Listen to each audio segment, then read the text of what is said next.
Hi guys, Tom Morrison here, and I want to show you how to set up your phone so you can record yourself to check your form, and a few things to watch out for. So if you get your phone, preferably the front facing camera is best, and a bottle of water. All you want to do is set your bottle of water down and set your phone against it. Now, what you're going to look for here, so what Natalie's going to do is go down into a squat. You want this side angle, and you want to look out for the butt rounding in underneath you. You want to look for the chest dropping down as well, or basically any forward lean as well on the way back up. So do a forward lean on the way back up. Let your butt come up first and then up like that. Okay, so you want to go straight down, straight up again. So one more like that, down and up.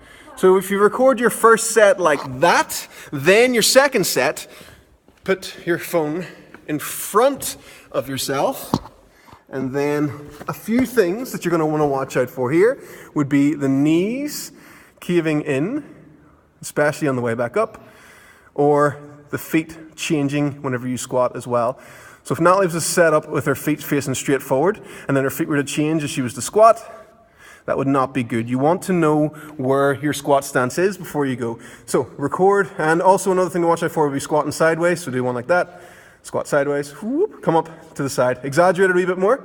Go again, up to the side. Whoop. So you're squatting more to one side. So that's just a few things to watch out for. Take it from a side angle, take it from a front angle, and check your form. Okay, guys?